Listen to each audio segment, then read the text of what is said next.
Awesome. Hey, how about that? I got to upgrade my position. Never works with airlines, but sometimes it works at conferences. I don't have to go to the end of the day, but I do have that bewitching hour right at the after lunch. I've been around the block in security. I am typically enterprise focused, do most of my work with enterprises, so every once in a while I wonder if some of these concepts don't make sense to folks who are not within that enterprise realm. Economic entities are my thing. That's what I try to protect. Been doing, was a practitioner, an auditor, all sorts of different things.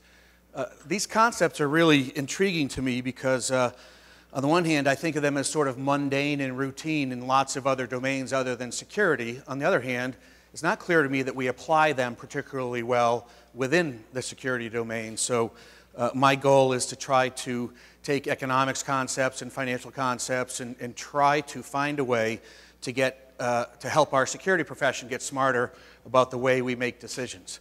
So first things first, I had a problem, right? My CIO came to me and I got all excited because he said, Pete, we got this signature-based endpoint anti-malware and we got this machine learning-based anti-malware, and one's $10 a head and the other's $50 a head. Should I do it? What should I do? Should I upgrade to anti-malware, to the machine learning-based stuff? And I said, oh, this is my perfect opportunity to show the CIO how things should work. First thing we want to do is calculate cost. I'm not going to talk a whole lot about cost, by the way, as we move forward. This is the easy part of the presentation. Second thing gets a little harder, right?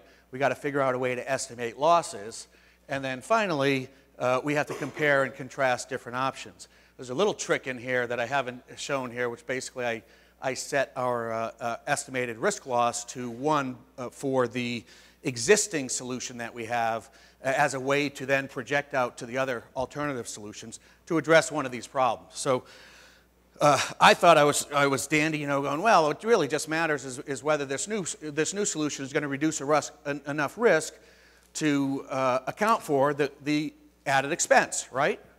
And it's pretty basic, straightforward kind of cost-benefit justification.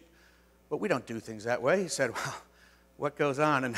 And the sad little part of my story, I'm not being recorded, I'm like, oh, hi, Mitchell. He said, yeah, no, I just want to know. Should I do it? And so the problem is not the model. The problem is belief in the model, trust that it makes sense, and kind of the value proposition associated with it. So I get to come up with these cute little formulas where I probably bastardize all sorts of scientific notation. My apologies. I try to be specific, but I'm actually a pedestrian at heart. I really want to be in the enterprise making changes here. So I have this formula on risk reduced, but it's all very straightforward stuff, right? It is essentially we want to reduce more risk than the amount of money that we're spending to try to reduce risk, right? Very basic. So the problem, as I see it, as I reframe this sort of belief in the numbers, is how do I start determining whether my program is effective or ineffective? I love different charts, and one of the things I think I'm going to bring to the table here is pulling from all sorts of different domains the same kinds of activities and the same challenges associated with what ends up being measuring risk and measuring risk reduced per unit cost. This is a great one. If you haven't been to Our World in Data, you don't like data. This stuff is fantastic. And that little red line is the USA's expenditure of health compared to its life expectancy in years. And so we have this, here's USA. That looks pretty good, right, on its own. But then we see all these other countries that are way up here. There's Japan right up there. There's Switzerland that are spending a lot less and living a lot longer. Now, there's lots of reasons to argue that stuff, but in the aggregate macro thing, this is the kind of thing that I would love to see for a security program. I want to see my security program, the amount of money I'm spending, and the life expectancy is actually the amount of risk reduced over time as I go. So this is sort of my goal, is like, how do I do that here? If we tried to do it in security, I pulled this, one of my favorite reports ever was, it was called The True Cost of Compliance. You guys see that report? It's probably 4 or 5 years ago. And it's not a data report. Poneman, I like a lot of what Larry Poneman does. A lot of metrics folks and quant folks are not incredibly appreciative sometimes. But he did this report where he asked people, how much do you spend on security and how much are your losses on security. And guess what? They're positively correlated. And so the more you spend, the more you lose. And so what do we know about that? We know that really there's some other variable, right, that's driving that, and it's probably company size and complexity, that kind of thing, right? But this is the best we have, is this sort of thing. You're like, really?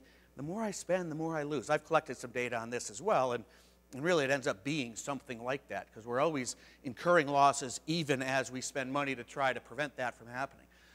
So I pull from all sorts of academics and try to figure out what's going on in life. This was done by Tyler Moore. How do firms manage cybersecurity investment? Well, here's a way to talk about drivers of investment, perceived risk reduction. Right? In my mind, I'm glad that's number one, because it should be number one, and in fact, all these other ones are derivative of number one. That is, our goal in life is to reduce the frequency and impact of incidents. Everything else is a derivative of that. When we say, no, really, I just want to be compliant, the compliance folks want to reduce the frequency and impact of incidents. And someone said, well, I want a great reputation. You want a great reputation, so what? You can increase your profit, and you can either increase your revenue or decrease your costs and that kind of stuff as we go. We also have this kind of thing, okay, well, what are your prioritization approaches? See, we got best practices and frameworks and all this stuff, and some of you guys, I'm going to make fun of you a little bit, because we always say, if only we could do the basics. And you know what? I entered this field kind of legitimately in 1993, and you know what I said in 1993? If only we could do the basics. And so there's something not basic about basics, isn't there? Like, this is the aha moments I have when I'm reading about economists, and they go, you know, at some point, you got to say you got to be giving up somehow. There's a trade-off that we're missing, something that we're missing. And I'm actually as pedestrian as it comes when I think about risk, because I think about the old risk model. Risk is a function of threat, vulnerability, and impact in my life. I think of it as a law of nature. Like, you can't actually get away from it even if you want to. You can claim to have gotten away from it, but all of the decisions you're making and all of the approaches you have are really derivative of, I'm trying to reduce the probability that someone's going to attack my systems, the likelihood that they're going to succeed, and the impact associated with that in our environment. Now, the variable that we have that many other places don't have, like the casinos, is that we have an intelligent adversary. So those probabilities can change, right? Things can happen that affect things. Not exactly related, but I want to say this anyways. Listening to a podcast with Theo Epstein on it. Anyone know who Theo Epstein is? General manager of the Cubs. What happened to the Cubs this year? They won the World Series, right? Theo Epstein was also general manager of the Red Sox when they won the World Series. He's a big advocate of sabermetrics, and if you haven't read Moneyball, Moneyball is by Michael Lewis. Moneyball is the greatest security book ever. The greatest security book ever. Because it is us, except applied to baseball, and who the hell actually wants to talk about security? I want to talk about baseball and apply it to security, right? I want to get smarter about that. But when you look at the challenges of people going, well, you know, I was a programmer, so I know application security is the most important thing. And someone else said, well, I was a network guy, and you can't believe what those guys could do. Network security is the most important thing. Some people go, well, I'm an identity guy, so identity is the most important thing to do. And we all have these great ideas of what to do, but ultimately, we're back to positive correlation between what we're doing. So if we look at these kind of models, this is the hard part, right? This is stuff we go, yeah, a lot of folks, you guys might even be thinking, that's all a bunch of bullshit. Really, honestly, one of my reactions was, first of all, when I first heard about this, probably mid-90s or so, I was like, oh my gosh, aha. And I think it was Peter Tippett that wrote about it, late 90s in Information Security Magazine, talking about how you would do the quant behind it. And then I was like, yeah, but we can't actually get the numbers behind these types of things, right? So this is part of what we're going to talk about. Calculating likelihood, we're going to talk about calculating losses. Some ideas here. I'm trying to do Freakonomics for security, right? It's like if I say, you know, how much are you going to lose next week on security, or how much do you lose from ransomware attack, someone's going to say what? You can't tell. Who knows? It could be the biggest thing or the littlest thing or blah, blah, blah. And it's just like, oh, I want to kill myself when that happens, because we're supposed to be experts. And if you can't tell, don't expect the users to tell, don't expect your bosses to tell. let's just jack it all out the window and buy insurance or something, right? Or sell insurance. Maybe we should sell insurance. We're figuring it out. But I want to be very practical in a way. Sometimes we can't get an absolute value of risk, but we can figure out how risk changes, right? This is an analysis that I do when I think about cloud and new architectures, like, okay, what happens to my user base? What happens to the opportunity associated with my resources? What happens to my resources? Where did they get? John Oberheide from Duo, right, was the guy who pointed out the access to virtual machines from multiple parties in the cloud at some point. So we have these opportunities to go, well, maybe what I can do is figure out a relative risk or a change in risk and then wing it from there, right? In my mind, that's not bad. But we can also try to capture risk numbers. These vendors are coming out with some great numbers. When you see the 1 in X kind of thing, so here's phishing rates, 1 in 300 down to 1 in 2,700. We have, I've seen great numbers from Cisco, great numbers from Microsoft. I just finished writing a paper on key risk indicators, which suggests that really you all should be collecting your own numbers on these things and measuring risk. And someone's going to go, yeah, but those aren't my numbers. Like, you know what? Published numbers are a great baseline to start with. So if those aren't your numbers, number one, how do you know that? We know it like it's not 1 in 2,700. Mine's 1 in 2,701, right? Well, it's not exactly that, right? It's different, but what is it? What is your number? How much does it vary month to month, day to day, month to month, quarter to quarter, year to year? Why does it vary like that? Microsoft has some great stuff on their folks that have any malware installed and folks that don't have any malware installed. And like, you see the gap. It's not huge, by the way, but that is the value that we are providing in our organizations overall, right? Is how much can we reduce risk? If I'm the manager of a baseball team, how much can I reduce risk such that I'm going to win the Security World Series? That's what I'm looking for in my environment. We could go at a macro level. This was a great paper. I know you guys already read it, right? Sasha Romanowski's paper, the RAND paper, the only paper in the world that actually estimated risk at levels that were lower than my estimates of risk. I was like, I thought I was the risk-tolerant person. When he came up with it, what he did was he had a big incident database from insurance companies and calculated a number of incidents in some particular industry, and you know what he compared it to? All the companies in that industry. So the risk was a function, the denominator of the risk function was single entity within a particular industry. A perfect way or a good way to measure risk. There's lots of ways to do this where we can get smarter about risk. A lot of times we skip that population number. So I'll give you a silly example. You saw that phishing thing. In phishing, it's actually easy. We can say phishing emails over total emails. But if I say anti-malware, like let's say malware executable that turns into malware, what do I count? What's the population there? It's all executables, isn't it? Who's going to count all the executables in your environment? You're going to think you feel dumb doing it, don't you? It's sort of dumb that way. But another thing we can do is count number of endpoints, right? You can scope it so many different ways, but you need the good plus bad in order to understand the ratio. If you don't have that, you're in trouble. Now, Jack Jones was smart when he did FAIR, which is a factored analysis of information risk and a way to measure things. All he used was frequency. So all you need actually is the numerator. You don't need the bad stuff. You don't need the good stuff. What I would say is you actually should have both. And there's ways to do this. Now, some folks will say, well, we just got to get qualitative. But it drives me crazy when they go, oh, you know, remember iOS 9.3.5? Patch your iOS now because it's a very, very, very, very, very high risk. I'm like, did you know I never updated my system? I never updated iOS. Can you believe it? Never got hacked. It's amazing to me, but people say, this is a risk. Oh my God. I say, what does that actually mean? Like out of 1,000 systems, how many are compromised? How do we figure that out? People say, well, we don't know. It's really a level of emotion, right? It's an emotional level, and we're always at very high, and the rest of the world is always at very low, and never the two shall meet.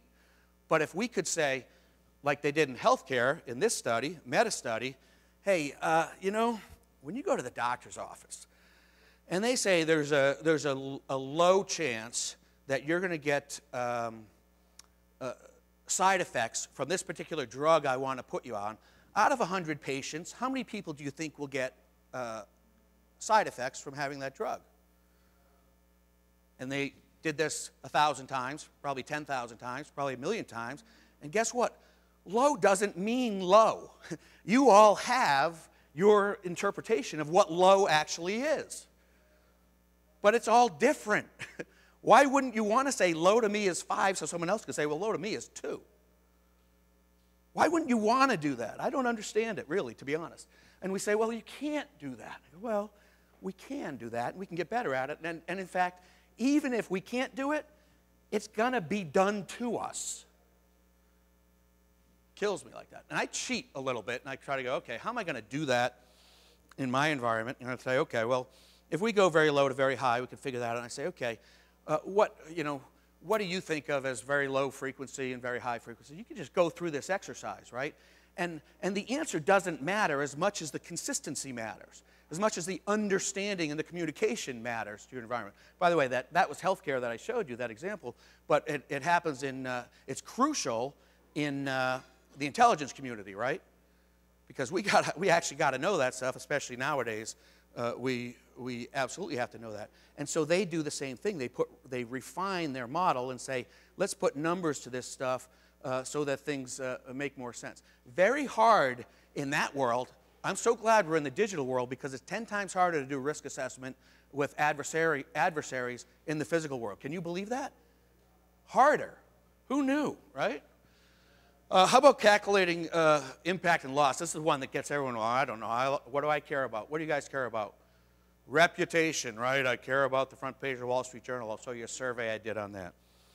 What does that actually mean? Does that mean what you really care about is your CEO is going to go to the club and people are going to laugh at him? And I mean, that's okay, but you should acknowledge that, right? You should, and you don't have to acknowledge it to him because he's never going to acknowledge it, right, in your environment.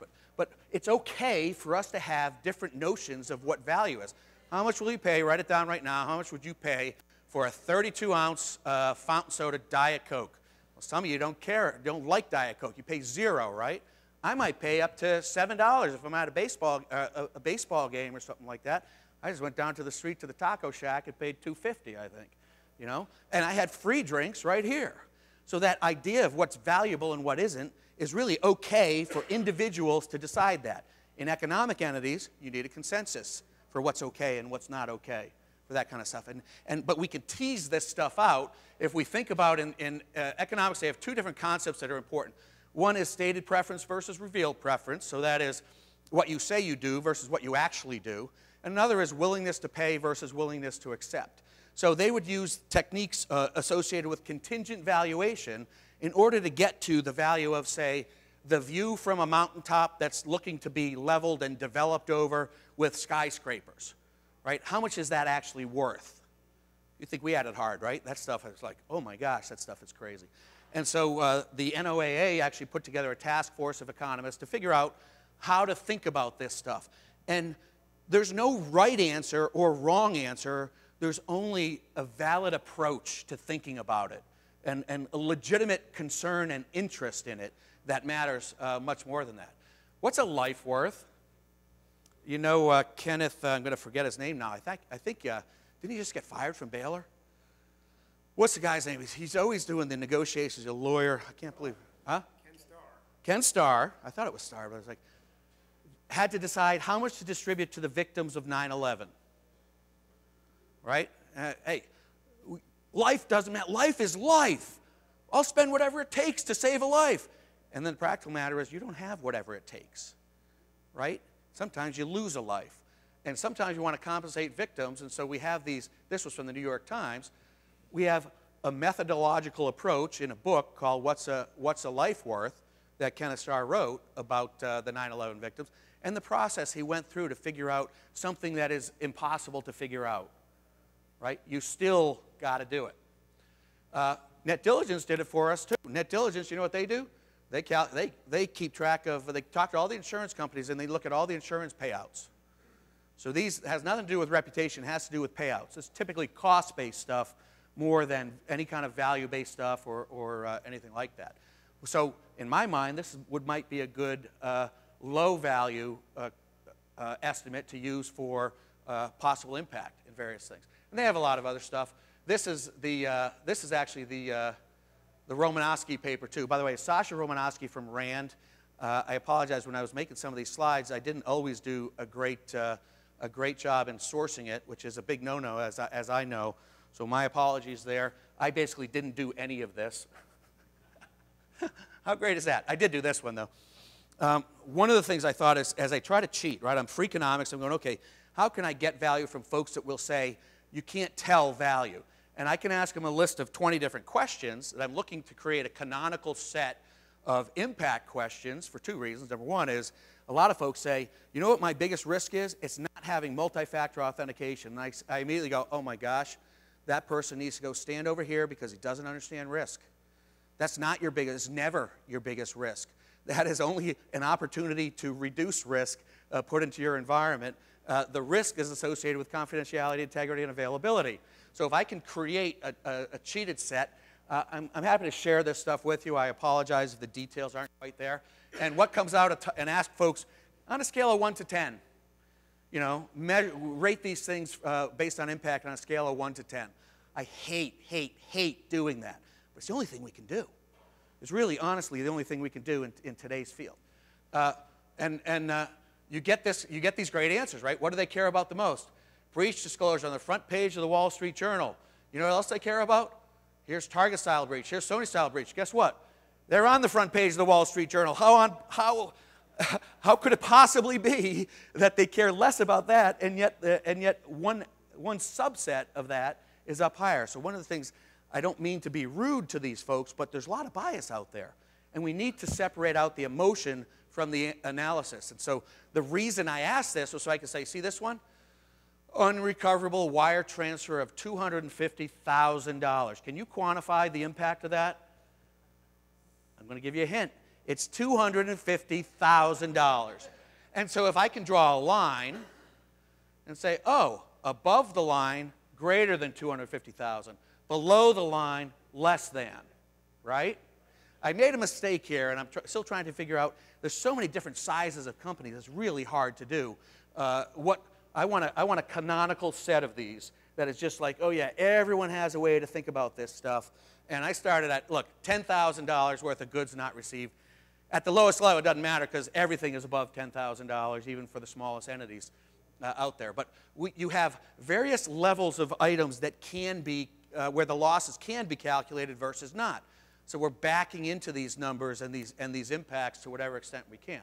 I have other methods as well, by the way, that are, you know, just kind of the analytical process you go through. And so many times people will say, you know, I'll spend whatever it takes. It doesn't matter. You can't calculate it. It's 0 to 1 million. And I'm like, well, do you have an unlimited budget? Do you have, you know, like whatever? Where are we going to go here? And one of the techniques I like to use, again, repeat after me, not my technique. Risk reduced per unit cost, by the way, the first time I heard it was a guy named Anthony Cox, who is a genius quantitative risk guy, knows nothing about IT security, essentially. He's a telecom guy, so he knows a lot about technology, but he knows everything about risk, because we've had all these same problems in environmental risk and nuclear risk and chemical risk and everything else. There's loads of this stuff out there that we can learn from and apply the techniques. And you know what we say? No, no, no, no. We're different. We are different. And so we want to start from scratch to create all this stuff ourselves. It's all right here. It's been done for us. Thank you so much. So the Breakeven Technique, another RAND paper from years ago, I'll show you the source in a second, is the value of something has to be worth at least as much as you're willing to spend on it. So if you have $1 million budget, you got to be reducing risk, but you're placing a bet that you're going to reduce risk by at least $1 million. And the truth is, we actually want more than that, right? Your financial guys in financial services would say, well, weighted average cost of capital, blah, blah, blah, blah, blah. If we can't get anything back for our money, it's not even worth it, right? So I have an opportunity to draw a line on a continuum here based on losses and probability of losses and create a frontier. And now you know what I only have to do? I got to go above the line or below the line. If the actual risk that I'm calculating is above the line, I'm in because there's value there. If it's below the line, nope, no can do in my environment, right? So conceptually, that's what we put together. And in fact, it's even easier if you're a finance guy like me. I got spreadsheets out the wazoo on this stuff, and I go, okay, well, do I need to make a list, do I need to make a profit associated with my cost, meaning spend less money? Do I want to reduce risk even more? What's my break-even point? You don't see the rest. Conceptually, the idea here is this stuff changes dynamically based on how much you spend and what your calculations are associated with the risk. And you guys are now saying, like my CIO said, yeah, no, really, what is it? But really, this is what we're doing even if we don't know it in our environment. This is my favorite risk paper of all time. I encourage you guys to go look at it. Remember when TSA and Secure Flight, we were laughing at them, what numbnuts they were for employing all the MRI sensors and whatever we had at for the TSA. Well, guess what? At least they did a quantitative risk analysis on the likelihoods of this stuff happening. They came up with 4 different scenarios, A, B, C, and D. They created 2 lines. To be honest, I don't remember the details around the lines because all I'm pitching here is the concept, right? You don't have to know the numbers. You have to understand, well, you create a few scenarios. If you're really good, you run some Monte Carlo analysis. You get Doug Hubbard's book on how to measure anything, which is a fantastic book for this kind of thing. And you start doing above the line and below the line. This is where I stole the Rand report description of how we do this stuff. Now, Sunil had his model of security. Here's an old model that I use for things. Just had to get that in there. Lots of other tests, because now we have to think about how are we going to apply what we need in a security program and how are we going to evaluate it. Well, if you have inline controls, guess what? The modeling work's already done for us again. The epidemiologists use it. The information management folks use it. All sorts of folks use this stuff, and it's based on I'm going to predict an outcome, and there's actually going to be an outcome. And if I predicted negative and the outcome was negative, then that's a true negative. If I predicted negative and the outcome was positive, then that's a false positive, right? And so all this stuff is already done for us. See these 4 boxes here? The only 4 outcomes your antivirus can have, your firewall can have, your authentication can have, anything that's essentially deterministic, right? It's inline, it has inputs and outputs, and is making decisions for you in very specific ways. So anyone know the control efficacy of their security program? No, we don't, right? Because we don't look at it. And every once in a while, after 30 years of signature-based antivirus, you know that stuff doesn't work. But we know it works in single instances, right? It's the aggregate stuff where sometimes things don't work, and we find out that things are challenging. So, for example, every time your help desk does a password reset, what is it? It's a false positive. It's a control failure. Do you know that? And we're like, oh, no, wait, how do we know that? How do we know that? Well, presumably, the help desk is going to do some work to legitimize the claim and make it all work out. Already there. Now, sometimes we can't do that, right? So I back into it and I say, on a scale of 1 to 5 for these 30 control items, give me the cost associated with it and give me the amount of risk it's reduced. And I can plot this stuff out, and we can go from higher benefit and lower cost down to lower benefit and higher cost and measure these things out here. In my mind, this is inadequate. We could do it. I hope you guys consider doing it at the very least, these kind of relative measures to try to figure things out. And what happens is you start going, that's a bunch of bullshit. I think multi-factor isn't the most important item. I think such and such is. And then you can go through the analysis and peel the onion, right? Get down to lower layers on this. What I hope for is stuff that Nathaniel Boggs and Sal Stolfo did at, you guys know him, right? Where's he at? NYU? No, Columbia University. Can we put together portfolios of controls in our environment to find the maximum effectiveness one so I can win the World Series of Security, right? Which one of these options, World Series of Security? I got to be careful, because this isn't exactly what I was talking about. This is all about the bad stuff, does not include the good stuff. And even better, what about healthcare? If I say, if I do a meta-analysis on 500 life-saving interventions to include things like asbestos removal and putting a fire extinguisher under a sink and wearing a seat belt and all sorts of chemical-related stuff, I can create a distribution of the amount of money it costs us to save a single life year. And sometimes it's $0, and sometimes it's, anyone know what 10 to the 10th is? What's 10 to the 9th? 100 million? A billion? Sometimes it's a lot of money to save this stuff. And so I want to work from the left to the right as I get smarter with security, and I can put my own distribution together to figure out what the risk reduced per unit cost is in my environment. So I have some thoughts, right? We're not a special snowflake. We have some characteristics that are very interesting and we need to account for, in particular the intelligent adversary. And things change with that. We can't be precise. Some of you are going, this is too complex to do that. And on one hand, you go, well, we got the input side and the output side. Ignore everything in between at this level because we haven't gotten there. We just haven't gotten there. So stop thinking about the exceptions and start thinking about what is the rule and the baseline I can drive so I can find the exceptions to it. People having different ideas of value is perfectly fine, perfectly reasonable, happens every day. Even the most liquid item on earth, currency, has foreign exchange rates. How can that be, right? How can I have every day, and really even throughout the day, foreign currency changing in value all the time, right? It just happens. That's how that's intended to be.